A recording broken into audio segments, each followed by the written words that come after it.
hermano, que la paz del Señor sea con cada uno de nosotros en esta preciosa mañana. Amén. Damos las gracias a Dios primeramente porque nos permite estar aquí con la congregación de Margarita. Ya tenía muchos años, ¿verdad?, de no estar acá. Y agradecemos a Dios y a la congregación también que nos ha hecho la invitación para poder compartir una porción más de la palabra de Dios, palabra tan importante para cada uno de nosotros, ya que tiene que ver con nuestra vida, no solamente con nuestra vida física, pero más con nuestra vida espiritual, que es la parte fundamental de cada cristiano. En el día de hoy se me ha pedido hablar acerca de Isaías capítulo 53, versículo 1 al 12. Allí estaremos analizando, allí estaremos estableciendo nuestra exhortación. Parto diciendo entonces, hermanos, que esta exhortación está dirigida precisamente a una gran cantidad de seres humanos, a una humanidad que como tal tenemos una dificultad. Y nuestra gran dificultad, la gran dificultad de los seres humanos es que no aplicamos la palabra de Dios en cada uno de nuestras vidas. El problema es que el hombre se ha endurecido a través de los tiempos en cuanto a la palabra de Dios y en cuanto a nuestro Señor Jesucristo. Quiera Dios que en esta mañana, los que estamos aquí, podamos tener un corazón sencillo, un corazón dispuesto, un corazón humilde a la palabra de Dios. Así que vamos a estar hablando, hermanos, acerca de la venida de nuestro Señor Jesucristo. El efecto que causó esa venida al hombre. Estaremos también analizando sobre aquellos beneficios que logra el ser humano, que logra el hombre, pero también vamos a observar la reacción de los seres humanos que se pierden. Todo lo contrario, Jesús vino a salvar y el hombre se pierde. Procederemos también a ver los sufrimientos que tuvo que pasar nuestro Señor Jesucristo. Pero lograremos ver, hermano, la gloria que vendría tras Él, su poder, su santidad. Porque lo que queremos hacer y lo que queremos llegar, hermano, a tener una comprensión completa es que la venida de nuestro Señor, sus padecimientos terrenales, trae como consecuencia bendición para la humanidad. Esto nos hace meditar en lo que decía el apóstol Pedro hablando de la profecía, que los profetas se preocuparon en indagar en aquella parte que señalaba la profecía que vendría sufrimientos, pero también la gloria que vendría tras ellos. Todo empieza, hermanos y amigos, con aquel gran profeta Isaías. Era aproximadamente el siglo VIII antes de nuestro Señor Jesucristo, entre los años 700 y 600 antes de nuestro Señor Jesucristo. Un hombre que había sido llamado para predicar, para enseñarle al pueblo lo que era realmente su Dios.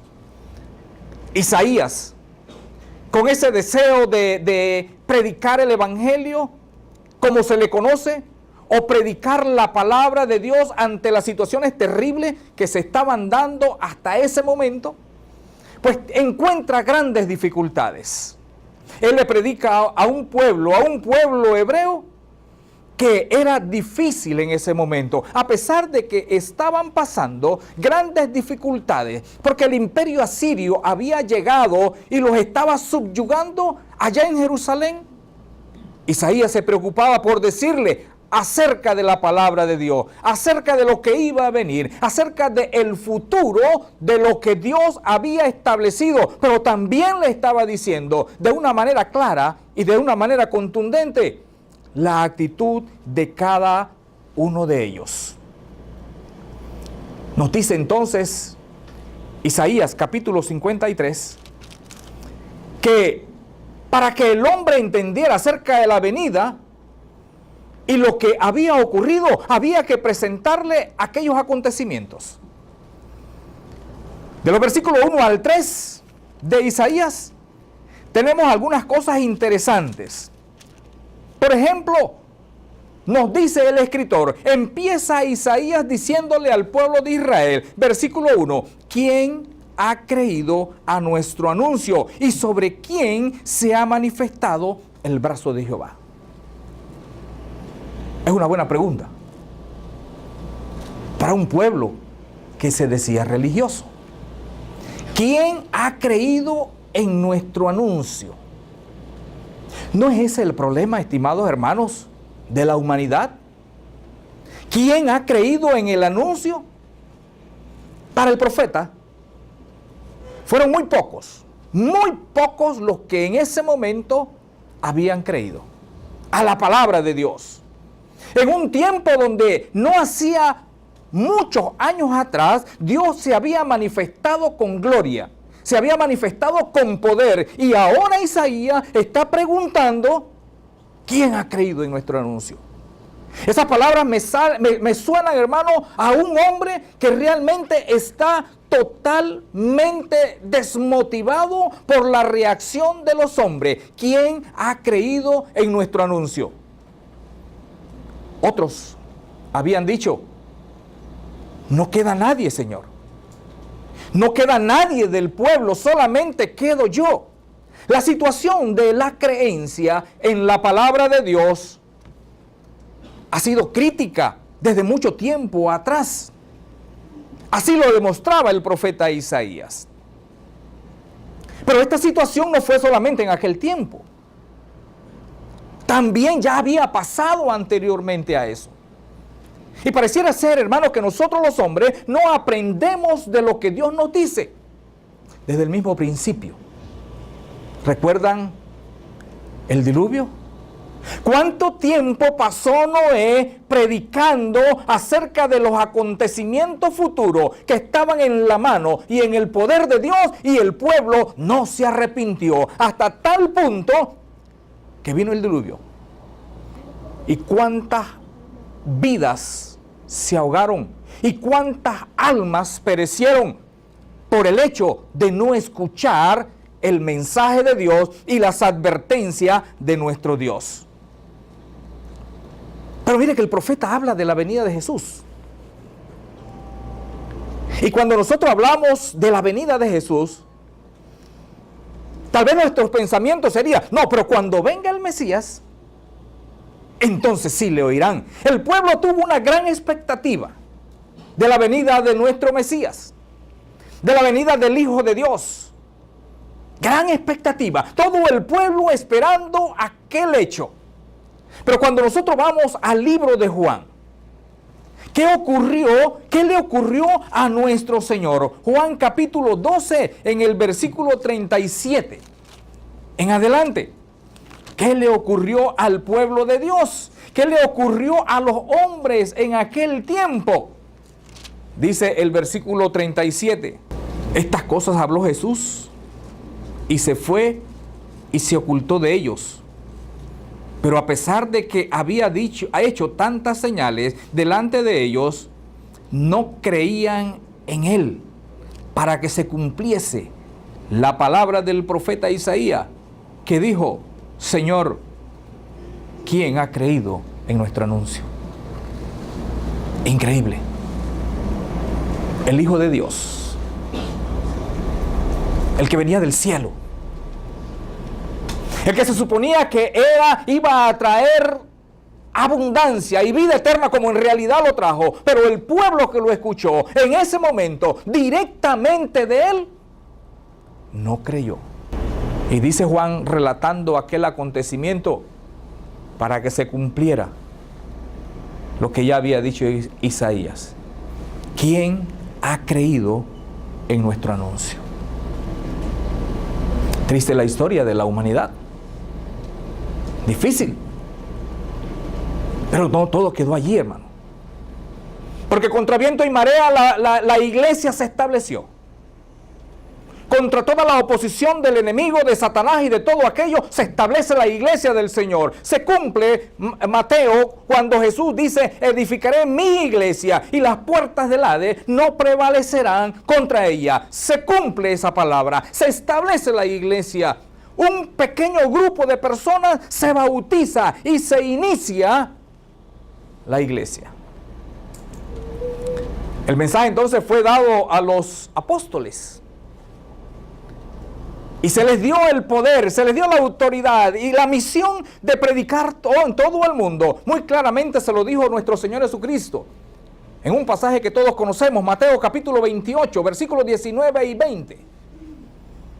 Id por todo el mundo y predicad el evangelio a toda criatura, como decía también Marcos, bautizándolo en el nombre del Padre, del Hijo y del Espíritu Santo. Y aquí, yo estaré con vosotros, estoy parafraseando, hasta el fin del mundo. Así lo iniciaron los apóstoles. Así iniciaron ese gran trabajo, esa magna obra. Esa obra que está por encima de todas las obras y de todas las cosas que puede hacer el ser humano. Se iniciaba ese gran proyecto de llevar a muchas almas hasta el mismo cielo por medio de 12 hombres. El apóstol Pablo, el apóstol de los gentiles, aquel hombre que tenía que predicar el evangelio a todo el mundo y que se dedicó precisamente a eso, a llevar el evangelio sin importar su condición, sin importar su estómago, sin importar el frío, sin importar el calor, sin importar aún su propia vida. El apóstol Pablo se dio a la tarea de recorrer aquel mundo en aquel entonces y decía donde llegaba: no he rehuido de anunciar todo el evangelio de Dios. Pero lo escuchamos en Romanos. Escuchemos lo que dijo el apóstol Pablo en Romanos, en el capítulo 10, en el versículo 16. Acompáñenme a esa lectura y escuchemos de las propias palabras del apóstol Pablo lo que decía en ese entonces. Romanos 10, 16. Mas no todos obedecieron al evangelio, pues Isaías dice: Señor, ¿quién ha creído en nuestro anuncio? Se reitera lo que dice Isaías. Se dio en el mundo antiguo. Lo reiteró nuestro Señor Jesucristo. Y lo reitera también el apóstol Pablo, quien se había dado la tarea de predicar el evangelio. Y yo me pregunto en esta mañana, hermano, ¿se estará reiterando en este tiempo? ¿Puede el predicador de esta congregación decir lo mismo para que se cumpla lo que dice el profeta Isaías? Conversaba con nuestro hermano Aner hace un momento y hablábamos precisamente de eso. De la dificultad que tenemos para predicar el evangelio. De la dificultad de mover aún incluso a la iglesia a las actividades que tienen que ver con la vida espiritual. La lucha constante en hacer que cada miembro de la iglesia mejore en su vida espiritual, crezca en su vida espiritual. ¿Y cuántos hay hoy aquí, hermano? En comparación con Margaritas, para que se cumpla lo que dijo el profeta Isaías. ¿Quién ha creído en nuestro anuncio?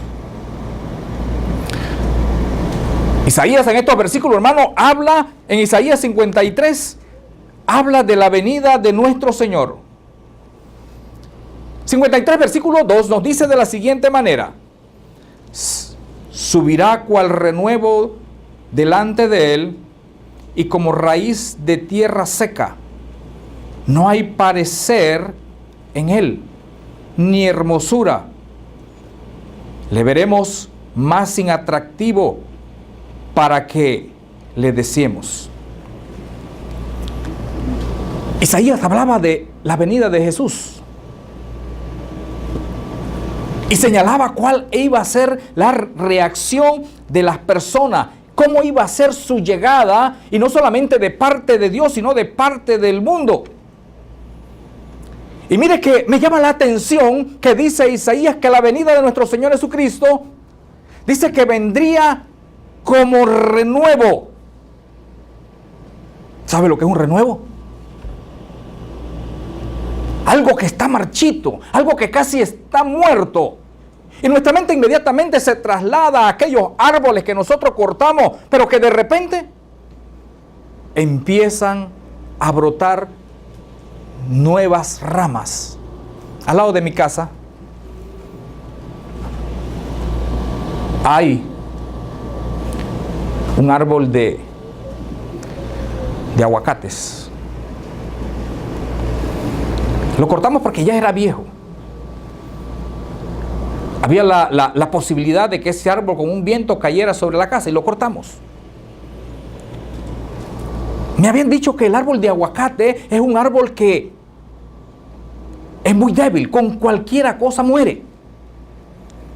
Lo extraño del asunto es que al poco tiempo emergieron ramas con tanta fortaleza y nuevamente crecieron. Y nuevamente dio aguacates. Y nuevamente lo cortamos porque estaba muy cerca. Y pensábamos que ya iba a morir. Y de nuevo renovó. Así vendría. Así dice que vendría nuestro Señor Jesucristo. Así lo dice Isaías. Vendrá como renuevo. Algo que pareciera ser que estaba ya muerto, pero renueva. Pero hay otra figura muy importante que utiliza Isaías. Isaías nos dice, en este versículo 2, que dice que será su venida como raíz en tierra seca. ¿Qué raíz puede penetrar la tierra seca y sacar los alimentos necesarios para poder nuevamente salir hacia arriba y que aquel árbol pueda tener nuevas hojas? Y dice Isaías, así vendrá, cuando todo el mundo considere que está muerto, así vendrá nuestro Señor Jesucristo. De una manera casi milagrosa. Pero, ¿cómo lo vieron los hombres? Dice, como alguien que no es deseable. Ellos esperaban, hermanos y amigos, que Jesús viniera de la alta sociedad. Ellos esperaban un hombre de hermoso parecer. Ellos esperaban que viniera de la casa real, y extraño, porque sí, Jesús vino de la casa real. El problema fue que nace de una familia casi ya olvidada. El problema está que nace de un carpintero. ¿Y qué era un carpintero en ese momento? El problema estaba que nació en Galilea, venía de Galilea, donde él vivía. Realmente nació en Belén, pero vivió en Galilea. Y cuando se habla a Natanael, la expresión que habla Natanael en Juan capítulo 1, versículo 46, nos dice cuál era la opinión que se tenía de Galilea. ¿Podrá algo bueno salir de Galilea? Eso lo decía Isaías. Y como no vieron el hermoso semblante, como no lo vieron en una casa real, lo rechazaron. ¿Cómo ven a los cristianos? ¿El mundo cómo lo ve? ¿Cómo ve al predicador que llega a tocar una puerta y que llega a traerle el evangelio? ¿Cómo lo ven las personas? ¿Cuántas veces no nos han dicho, hoy no tengo tiempo? ¿Para Dios? ¿Para tu salvación? ¿Cuántas veces nos hemos dicho también nosotros, no tengo tiempo para ir a la iglesia, no tengo tiempo para leer la Biblia, no tengo tiempo para asistir a las cosas que hace la iglesia? Porque no tienes tiempo. No es aspectos interesantes e importantes para nuestra vida eterna. Pues nos dice Isaías, allá quitaron el rostro, porque no vieron nada hermoso. Tal vez nosotros estemos luchando contra el mismo flagelo en nuestro tiempo. Llegar aquí y sentarse, ¿qué de hermoso tiene? Cuando hay tantas cosas hermosas a nuestro alrededor. Cuando están las playas, hermano. Cuando están las ciudades. Cuando están los almacenes de compra. Cuando usted puede ir y pasear. Cuando usted puede ir y congregarse o estar reunido con los amigos. ¿Qué de hermoso tiene sentarse aquí, hermano, por 2 horas? Muchos luchamos contra eso. Pero ¿cuántos realmente venimos con ese ánimo, con ese espíritu, entendiendo y sabiendo que de esto depende la salvación de cada uno de nosotros? Hermanos, en Cristo hay sufrimiento y gloria, pero también hay vida eterna para aquellos que le siguen. Isaías hablaba acerca de los beneficios. Ante aquella gran dificultad que tuvo nuestro Señor, ante todo aquel rechazo de una humanidad, nos dice Isaías que el Mesías, el que iba a venir de Dios, el Hijo de Dios, nos dice que iba a tener beneficios. Si usted puede leer en el capítulo 53, en el versículo 4, al versículo 6, tenemos algunos aspectos importantes que nos señala Isaías. ¿Cuáles eran esos beneficios? Lo que Él hizo por nosotros. El Mesías venía a hacer algo importante por la humanidad. Y decía Isaías, mire, cuando llegue el Mesías, cuando llegue el Hijo de Dios, Él va a llevar nuestras enfermedades. Y mi mente corre inmediatamente a un episodio de la vida de Jesús cuando Él llegó y sanó a la suegra de Pedro, allá en Mateo capítulo 8, versículo 14 al versículo 17. Cuando vemos eso, vamos allá en Mateo, vamos a ver que el autor también hace alusión precisamente a este texto y a esto que Isaías había hablado. Mateo capítulo 8, en el versículo 14 al 17.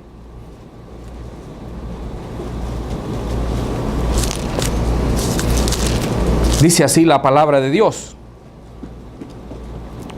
Vino Jesús a casa de Pedro y vio a la suegra de éste postrada en cama, con fiebre, y tocó su manto, y la fiebre la dejó. Y ella se levantó y le servía. Y cuando llegó la noche, trajeron a él muchos endemoniados, y con la palabra echó fuera a los demonios y sanó a todos los enfermos, para que se cumpliese lo dicho por el profeta Isaías cuando dijo: Él mismo tomó nuestras enfermedades y llevó nuestras dolencias. Lo había dicho Isaías, que así iba a ocurrir. Quizás por eso, teniendo un vislumbre de aquello, el pueblo de Israel en aquel día donde Jesús entraba a Jerusalén, dijeron: bendito el que viene en el nombre del Señor. Pero pronto lo olvidaron, hermano. Pero aquí nos señala que una de las razones por la cual venía nuestro Señor Jesucristo era precisamente para curar nuestras enfermedades.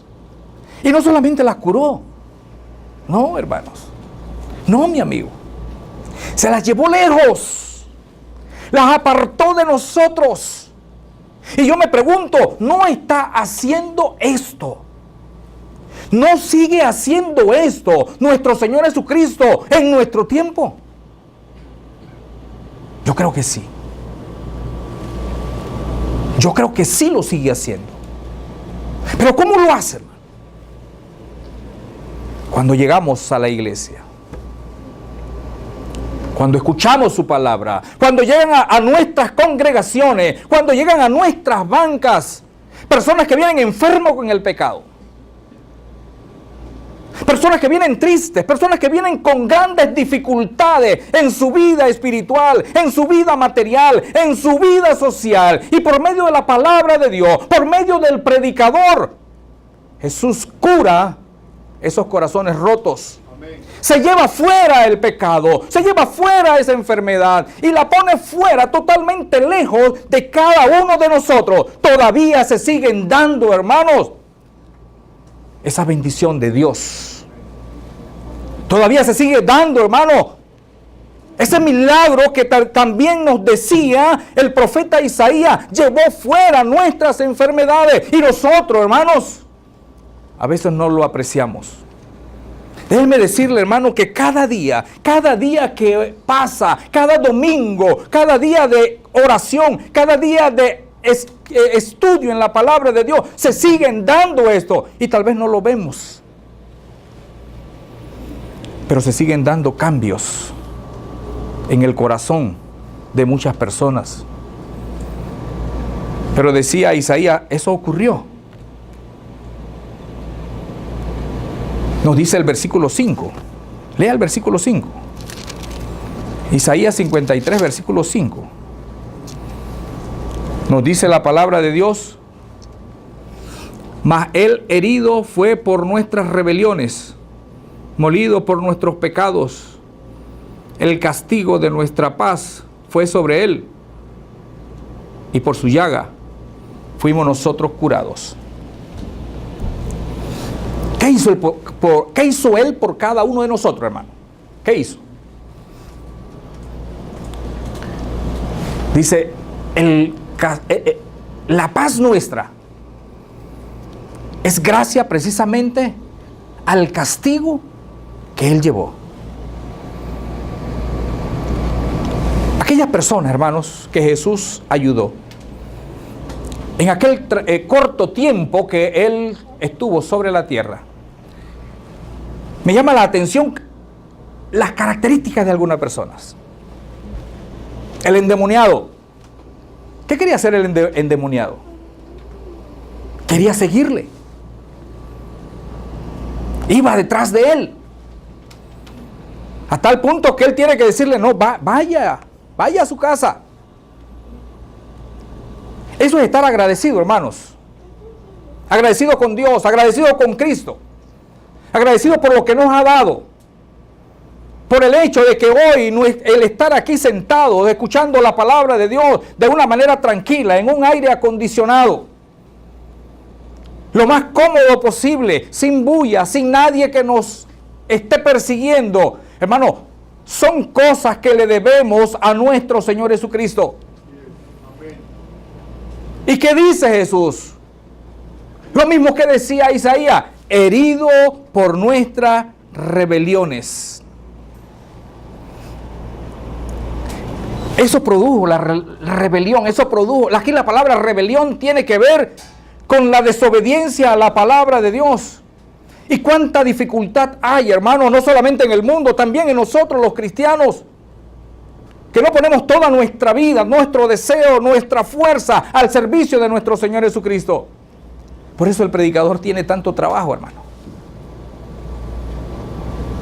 Porque no solamente hay que buscar a los que están fuera, sino los problemas de los que están adentro.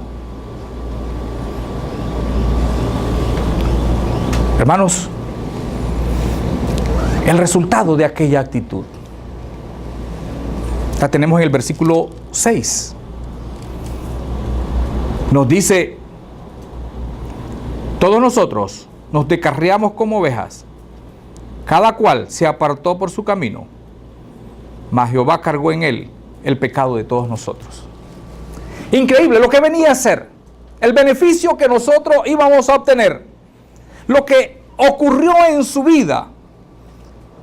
Molido por nuestros pecados, herido por nuestras rebeliones, castigado para que nosotros tuviéramos paz. ¿Y qué ocurrió? Cada cual se apartó por su camino, como ovejas descarriadas. A eso se refirió el apóstol Pedro cuando él habló y dijo que parecíamos ovejas descarriadas en 1 de Pedro capítulo 2 en el versículo 25.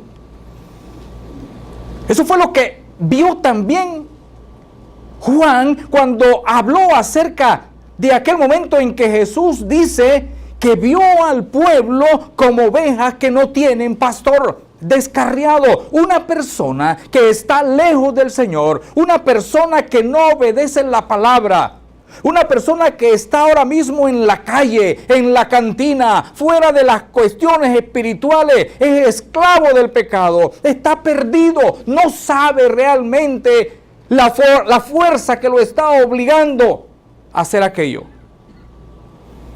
Conversaba con una hermanita que fui a visitar en el día de ayer de la congregación y que tiene dificultades, y le decía eso. ¿Sabe el poder que tiene Satanás sobre nosotros? Porque cuando usted se aleja de Dios, Satanás se apodera de usted. E increíblemente eso es lo que ocurre día tras día, también en nuestras congregaciones, lo que manifiesta que todavía nuestro corazón no está firme. Porque cuando hay problemas en nuestro hogar, cuando hay problemas en nuestra vida, lo primero que hacemos es apartarnos de la iglesia, apartarnos del Señor. Y tenemos los predicadores entonces que ir a buscarle, y cuando le preguntamos por qué nos está reuniendo mi hermano o mi hermanita, estoy desanimado. ¿Y lejos del Señor te vas a animar? Es así como vas a adquirir la fortaleza. Y le decía a mi hermana, mire, solamente piense en su vida espiritual. Piense cuando se convirtió. Piense cuando usted estuvo atenta, cuando estuvo obedeciendo al Señor, cuando usted estuvo apegada a la palabra de Dios. ¿Cómo era su vida espiritual? Fuerte, con ánimo. Estaba usted, hermana, con una fortaleza única, pero ha venido bajando, hasta tal punto que ha caído en eso donde usted está. ¿Y qué es lo que está ocurriendo? Hoy usted está a punto, pero a punto de perecer finalmente y para siempre, porque se ha apartado de nuestro Dios. Es lo que decía Isaías. ¿Quién ha creído en nuestro anuncio? En Cristo, hermano, hay sufrimiento y gloria, pero también vida eterna para todos los que le obedecen. Isaías hablaba de los padecimientos. De los padecimientos desde los versículos 7 al 9. Y esos padecimientos se dan debido a la rebelión del pueblo. Isaías es muy gráfico. Isaías es muy descriptivo. Isaías nos dice que cuando vendría el Señor, dice que estaría angustiado y afligido. ¿Sabe usted lo que significa estar angustiado? La angustia es la impotencia, hermanos, de poder resolver nuestros problemas. Es la dificultad que nosotros vivimos en los momentos más difíciles de nuestra vida. Y pensar en la angustia de nuestro Señor Jesucristo, del Hijo de Dios, nos debe llevar a cada uno a la reflexión sobre lo que nosotros estamos haciendo. Porque no hay duda que Él venía a salvarnos, pero se afligió. Él estuvo afligido mientras estuvo en este mundo, hermano. Él estuvo angustiado. Y quizás usted sepa de lo que estamos hablando. ¿Qué significa la angustia? Por causa del pecado. Isaías nos dice a cada uno de nosotros por cárcel y por juicio. O sea que él tuvo que pasar, hermanos, tuvo que vivir como un malhechor.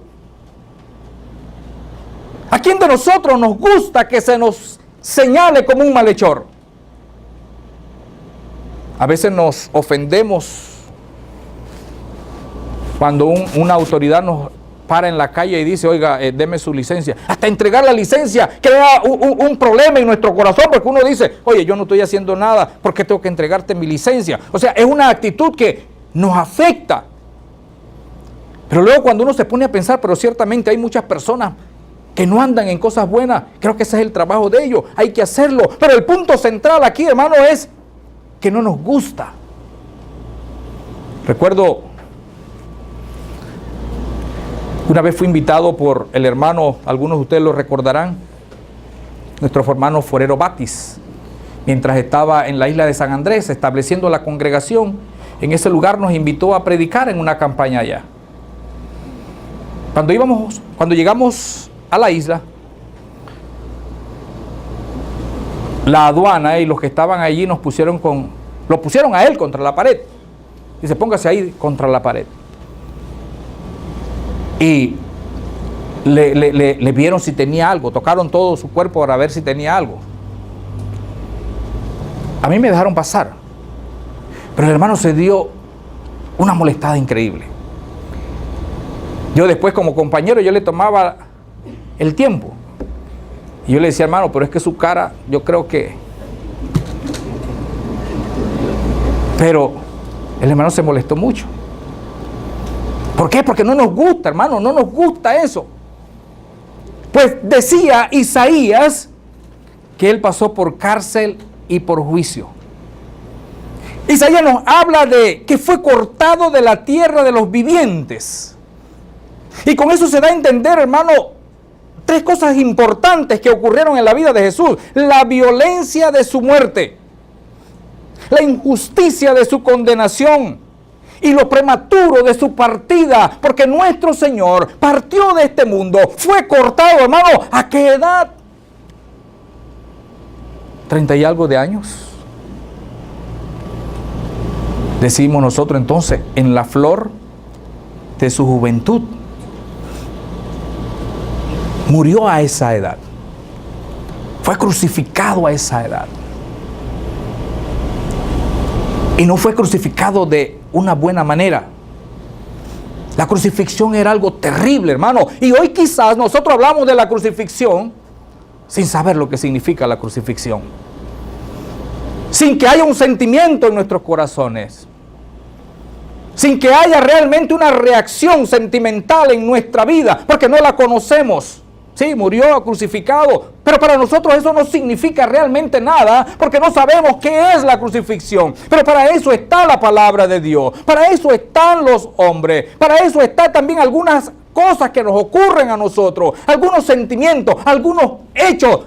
Pínchese simplemente con una aguja al dedo para ver cuánto le duele, hermanos. Pínchese.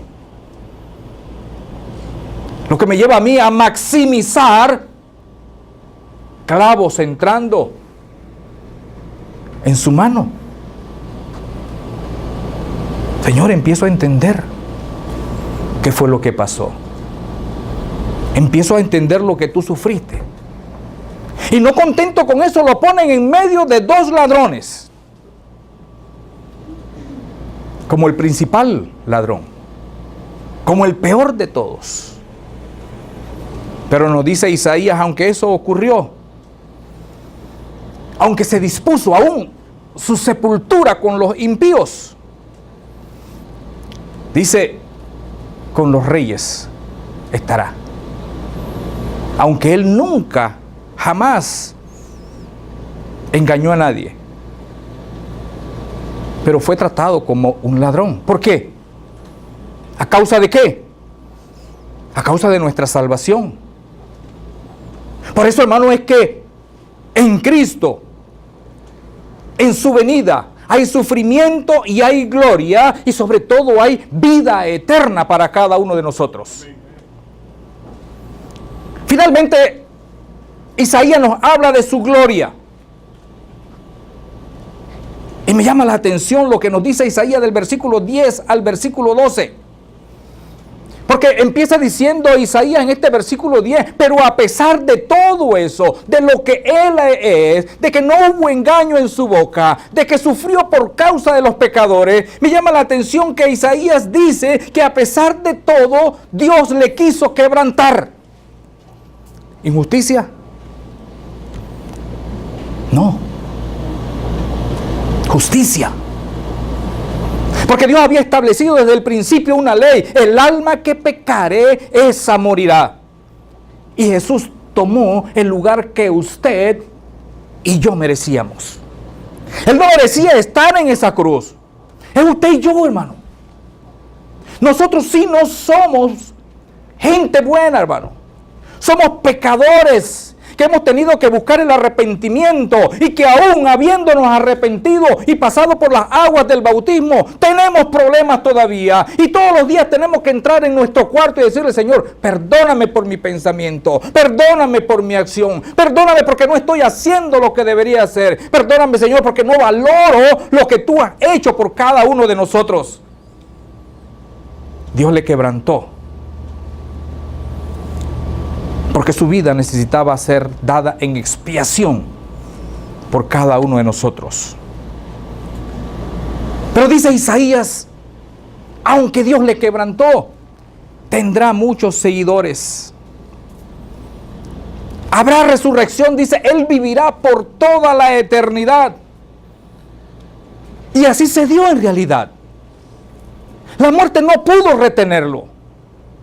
Que quizás es otro aspecto que tampoco nosotros podemos entender a ciencia cierta. Resurrección, hablamos de resurrección, hablamos de la resurrección de Cristo, pero no sabemos que esto es un hecho portentoso en toda la humanidad. La muerte no lo pudo retener. ¿Cree usted de eso? Nos dice la Escritura que eso también ocurrirá con nosotros. Pero dice Isaías que por medio del conocimiento de Él muchos serán justificados. Y cuando habla del conocimiento, hermanos, se está hablando de esto. Se está hablando del Evangelio. Se está hablando de la palabra de Dios. Se está hablando del conocimiento. ¿Y qué es lo que es el Evangelio, hermanos? No es otra cosa que la predicación sobre la vida, la muerte y la resurrección y la eternidad, donde usted y yo queremos llegar. Y que nosotros podemos ser sus seguidores. Y que somos sus seguidores precisamente por el conocimiento de Él. Y decía el apóstol Pablo, por ejemplo, allá en Gálatas, que Él lo había dado todo por basura para ganar el conocimiento acerca de Él. Y a veces produce tristeza porque la palabra de Dios, hermanos, se da siempre en los locales de la iglesia de Cristo. El día domingo es un día donde la mayoría está. Pero qué tristeza los días de semana. Y así se lo hago saber también a la congregación donde predico. Qué tristeza. Porque se está hablando de la palabra de Dios, pero no asistimos.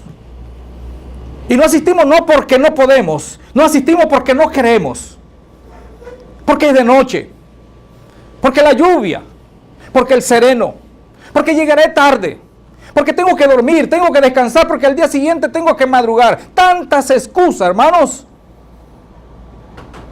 Y la palabra de Dios se está, en este caso, usted se está perdiendo de obtener toda esa bendición. Y nos dice la Escritura que dice que por medio del conocimiento muchos serán justificados, porque por medio de la Escritura existe el perdón de los pecados. Bendito sea nuestro Dios, hermanos, que nos ha dado a nosotros el perdón de los pecados cuando no lo merecíamos, hermano. Lo que me debe llevar a mí cada día a revisar nuestra vida y entender que en Cristo hay sufrimiento y alegría, pero también hay eternidad, vida eterna para todos aquellos que le obedecen. Siendo malo, Él tomó nuestro lugar para darnos la vida eterna. Por eso Él le decía allá en Juan capítulo 14, yo he venido para que tengan vida y para que la tengan en abundancia. Hoy poseemos la vida, hermano. Bendito sea Dios. Hoy poseemos la vida. No la merecía. Pero gracias a Él, hoy tengo la vida eterna. Gracias a Él, usted, el que ha sido bautizado, tiene la vida eterna. Amén. ¿Me amas?, decía Jesús. Guarda mis mandamientos. Somos agradecidos por todo lo que Él nos ha dado. Guarda mis mandamientos. ¿Cuántas bendiciones hemos recibido en Cristo? Cuéntelas. Haga el ejercicio cuando usted duerme o cuando usted se acuesta a dormir. Estoy seguro que se dormirá y no habrá terminado de contar las bendiciones. Jesús cambia el alma. Jesús cambia el corazón.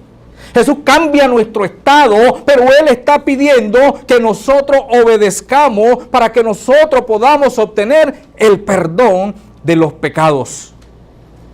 Nos dice que recibió honra de parte del Padre por todas las cosas que hizo, por lo que hizo de parte o por causa de nosotros.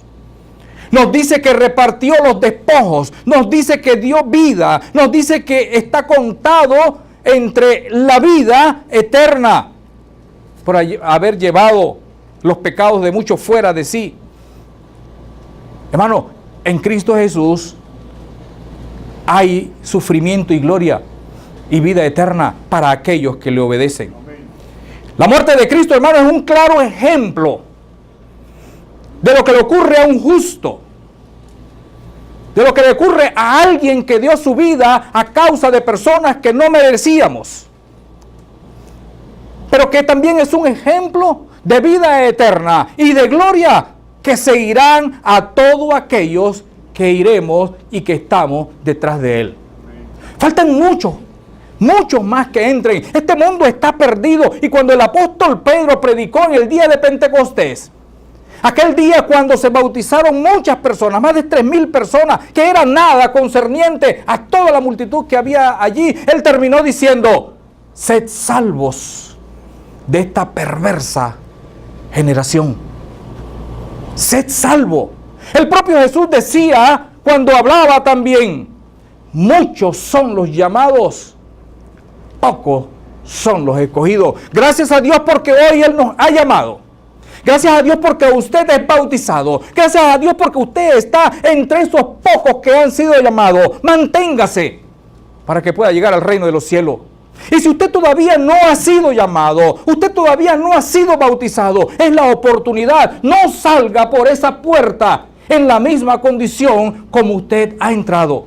Y si usted, mi hermano, también ha fallado, porque todos fallamos, ¿quién es perfecto? Póngase en paz.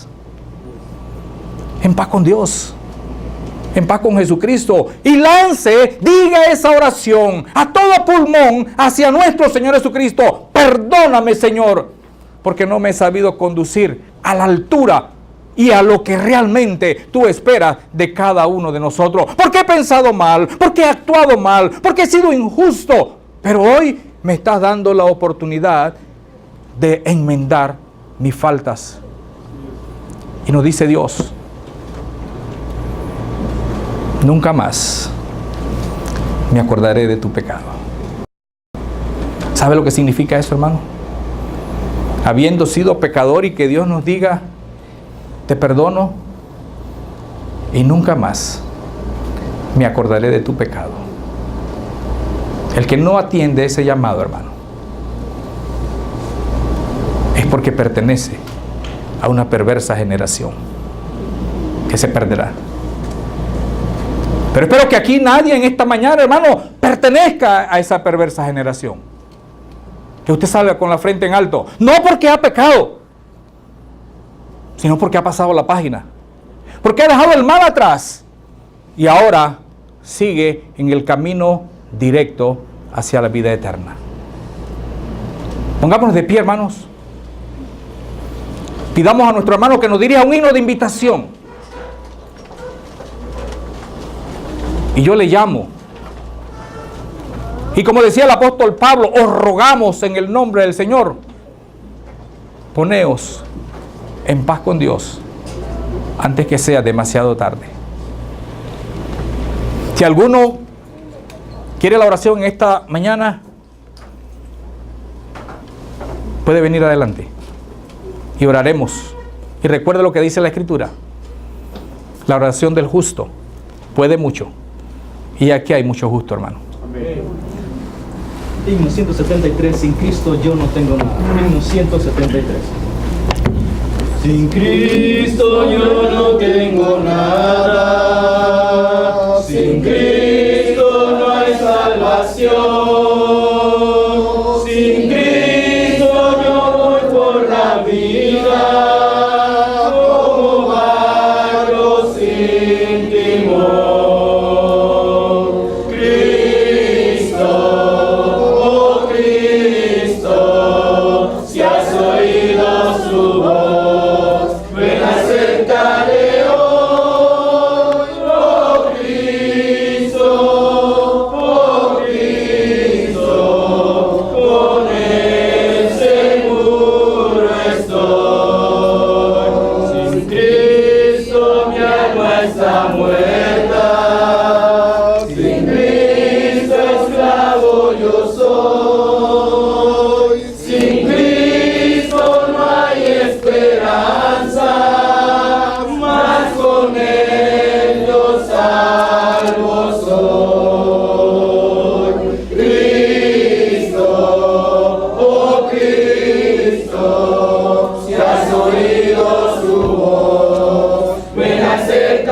Si el enemigo tiene tu control y te ha impedido dar unos pasos acá adelante para ponerse en paz con Dios, quiero que mediten esto. Y quiero terminar con las palabras con las cuales iniciamos. Dice Isaías: ¿quién ha creído en nuestro anuncio? ¿Se volverá a aplicar esto en este día? ¿Todos los que están aquí están bien delante de Dios? Y si no está bien, dice Isaías, ¿quién ha creído en nuestro anuncio? Si usted se sienta estando mal, se aplica esta palabra. Pero usted puede revertir eso, porque la segunda parte dice: ¿y sobre quién se ha manifestado el brazo de Jehová? Si usted se sienta estando mal, el brazo de Jehová no lo alcanzará. Pero si usted estando mal ha escuchado esta palabra, si usted ha sentido, hermano, en su corazón que realmente esta palabra de Isaías ha tocado su corazón, el sermón fue para usted. Dios lo envió para usted. Quédese de pie. Pero si su corazón no ha sentido nada, hermano, si la palabra no ha tocado su sentimiento, si la palabra no ha causado ninguna reacción en sus nervios, entonces siéntese, porque el mensaje no fue para usted. Si algunos quieren ponerse en paz con Dios, puede quedarse de pie, mientras el resto toma sus asientos. De verdad, hermano, si usted está bien, siéntese. Y si no, entonces yo quiero pedirle a nuestro hermano, al predicador de esta congregación, que pase adelante y ore por todos nosotros, porque el brazo de Jehová se ha hecho presente en nuestras vidas y en nuestros corazones en esta mañana.